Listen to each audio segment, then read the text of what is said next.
Okay. I think let's move into your other interesting segment, which is the solar and the renewable energy, right, Paul?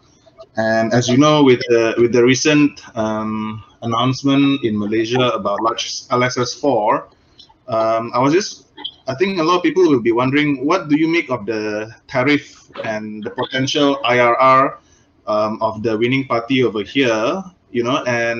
As you just mentioned, you also have a solar farm for yourself in Cambodia. So how does that yield in comparison to what you may see here in Malaysia? After all, I would imagine that Cambodia being higher up in the north, there could be more sun hours. And I mean, is the land cost over there cheaper as well? And will PESTECH be bidding for more solar projects across the region? Yeah.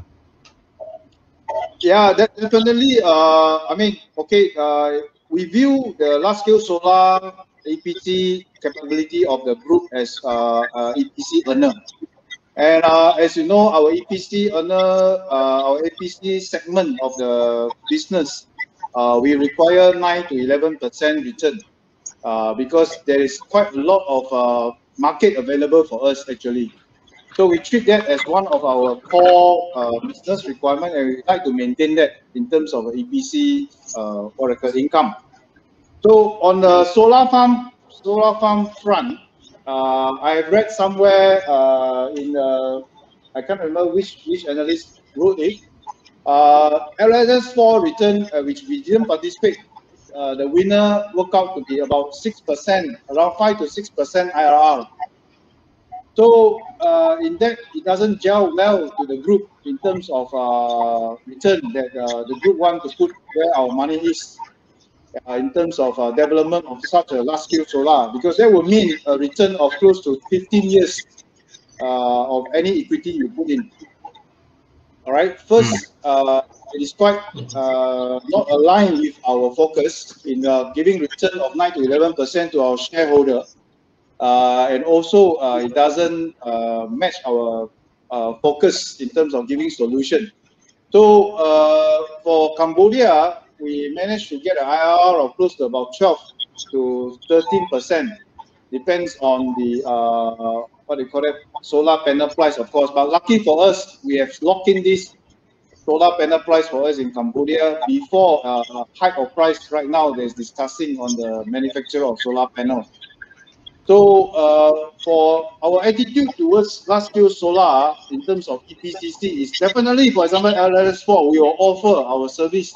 We definitely can build it on a modular basis for all the winner, and we can give them reliability and security of completion of the job. All right, but of course, we do need our 9 to 11% return in terms of EPCC. Other consideration of return at the developer area, we leave it to them. But for us, we will definitely participate, and we do get inquiry already, because we are actually able to design the most important part, a reliable connection to the grid, which is our forte. And of course, the solar is a modular thing. If you can build 20 megawatt, you can build 100 megawatt, even 200 megawatt.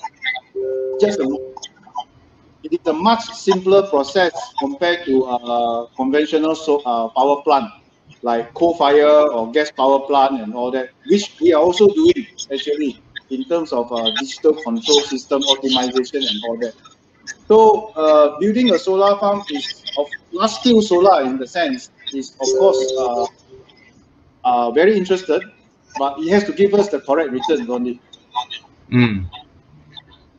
And this question here from Mike, for the PPA in Cambodia for your solar project, how long is the PPA? Is the payment guaranteed by government of any sort? Is it in US dollar or local currency? Okay. Yeah.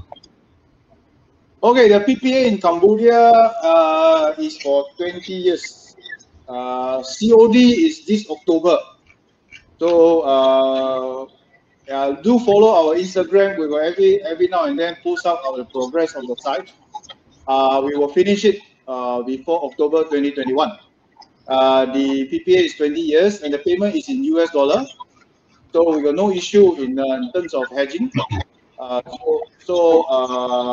the rate is 7.6 cents as we have announced it.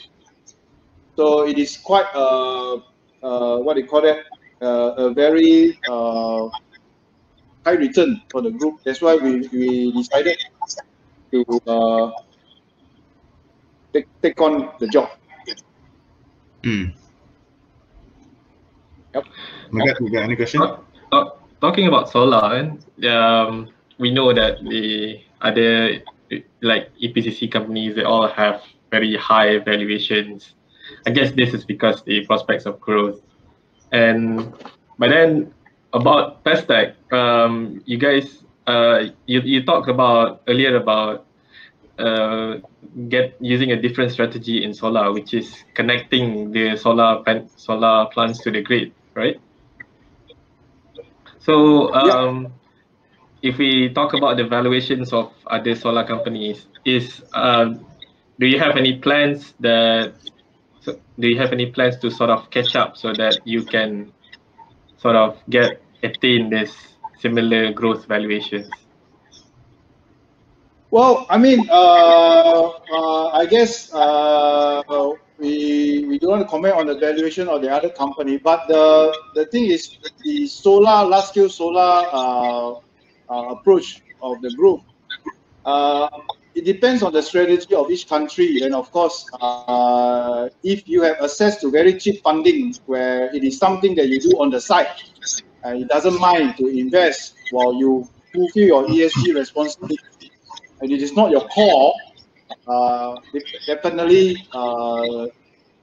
it will go to grid parity very soon if we continue to be like that. So, and the return of the large-scale solar will become longer and longer. They will have to have a lot of so-called solar in order to this kind of farm, in order to manage to sustain it. So we feel that this is not what we want to. But of course, we would like to promote that generation of it. But in our view, we have to provide solution instead of jumping onto bandwagon to have other purpose in order to just create a ESG compliance or whatever. Because that is an EPCC income that we need. And then there is a technology that we can offer our service all around the region that we can provide our service to. We do participate in, just recently we participated in a Cambodia 40 megawatt solar farm tender. And that is in US dollar participation and no cost of land. So land is provided by the government. And then we are just concentrating in terms of building the infrastructure. So whenever we build a solar farm, we are enjoying an integrated margin where we will have margin at the developer and also margin at the EPC where we need to maintain what we are offering to our shareholders. So that is my view. And our service is to currently build up the electrical infrastructure to fuel the growth of community, but not just on a certain plane.